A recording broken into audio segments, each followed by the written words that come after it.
আসসালামু আলাইকুম। Village life with তুলির মা। আমি তুলির মা চলে আসিছি আপনাদের সামনে।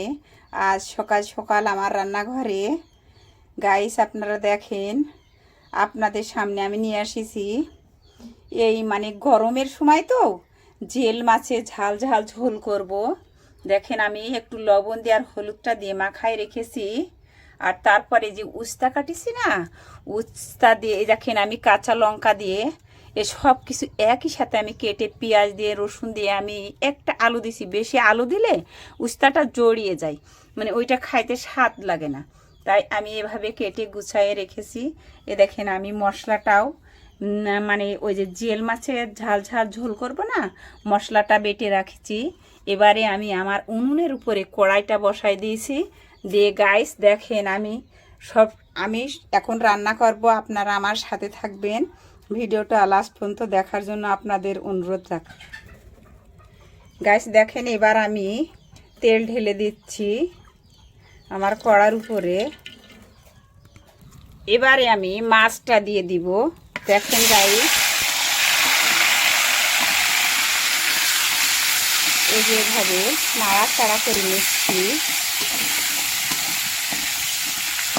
এবারে আমি মশলাটা দিয়ে দিব, একই সাথে দিয়ে দিলাম। জিয়েল মাছ তো আসলে কালার হয়ে আসতে চালু, কিন্তু জিয়েল মাছের কালারটা তেমন উজ্জ্বল হতে চায় না। গাইস আপনারা দেখবেন এই যে আমার নাড়াচাড়া করছি, আরও একটু তেল মশলায় একই সাথে ভাজা হয়ে যাবে। এবারে দেখেন আমার মাছ তাছাড়াও মশলা একই সাথে ভুনে নিয়েছি, এই জন্যই এটা টেস্ট লাগে বেশি। আর আমি লাকুর দিয়ে রান্না করছি তো এই জন্যটা ধোয়া হচ্ছে। বন্ধুরা সবাই দেখবেন, একটু খেয়াল করে যে যেখান থেকে দেখছেন সেখান থেকেই ধৈর্য সহকারে দেখবেন। এবারে আমি পানি দিয়ে দিচ্ছি পরিমাণ মতো, বেশি পানি দিব না, এমনিতেই আমি ঝোলটা বেশি রাখি না। দেখেন আরও একটু পানি দেব, মাছটা সিদ্ধ হবে তো।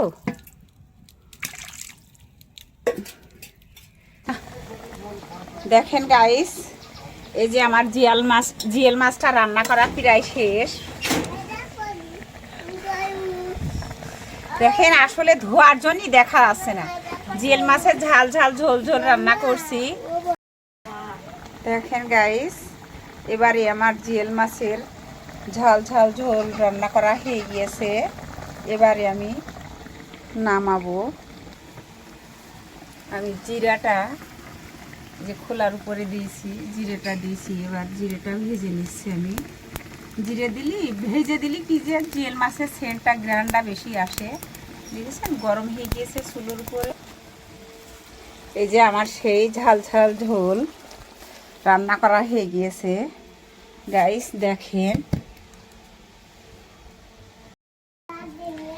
দেখেন গাইস আমার জিয়েল মাছের ঝাল ঝাল ঝোলটা হয়ে গিয়েছে। এবারে আমি একটু জিরা গুঁড়ো করে আমি ছিটাই দিচ্ছি। দেখেছেন কত সুন্দর দেখা যাচ্ছে। আসলে খাতি এত সুন্দর টেস্ট হবে। হ্যাঁ, এবারে আমার উস্তা ভাজি করব, এইটা আমি দেখাবো। এবারে আমি উনুনের উপরে আবার কড়াইটা বসাই দিয়েছি, তেল দিয়ে দিলাম। দিয়ে এবার উস্তাটা দিয়ে দিলাম, এটা দিয়ে দিচ্ছি।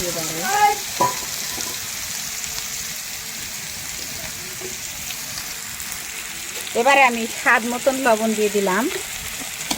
কিন্তু একটা জিনিস কি, এখন হলুদ দেওয়া যাবে না। হলুদ দিলে ওই কি হয়, কড়াইটি এইটে যায়, আর নিচেরতে যেতে এইটে যাবে ফেলতে, ওই যে ঝালের যে কষানিটা ওইটা এইটে গেলি, ওইটা পুড়ে গেলি গন্ধ গন্ধ করে, কেমন যেন শসা পোড়া গন্ধ করে, ওইটা স্বাদ লাগে না খাইতে। আর এইভাবে উঠতে যদি ভাজি করা হয় সেইটা বেশি স্বাদ লাগে।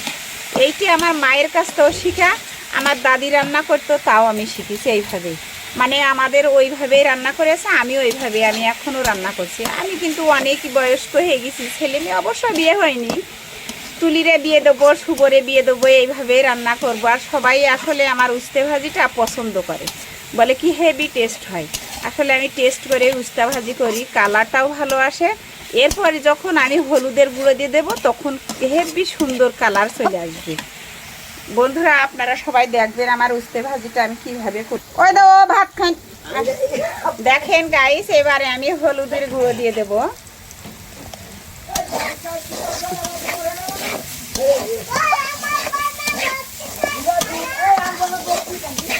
দেখেন কত সুন্দর কালার ফিরে এসেছে রান্না করতে করতে।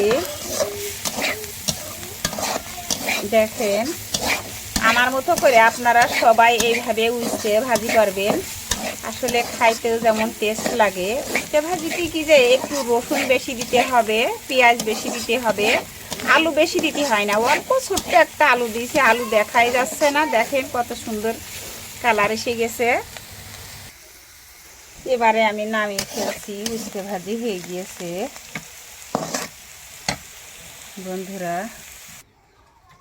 আমার সেই জিয়েল মাছের ঝাল ঝাল ঝোল আর এই যে উস্তে ভাজি আমার রান্না শেষ।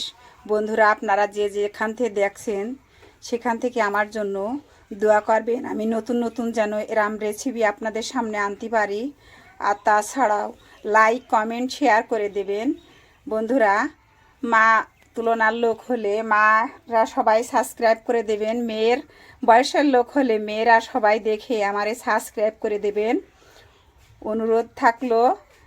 এই বলে আমি আজকের রেসিপি রান্না করা শেষ করলাম। আল্লাহ হাফেজ।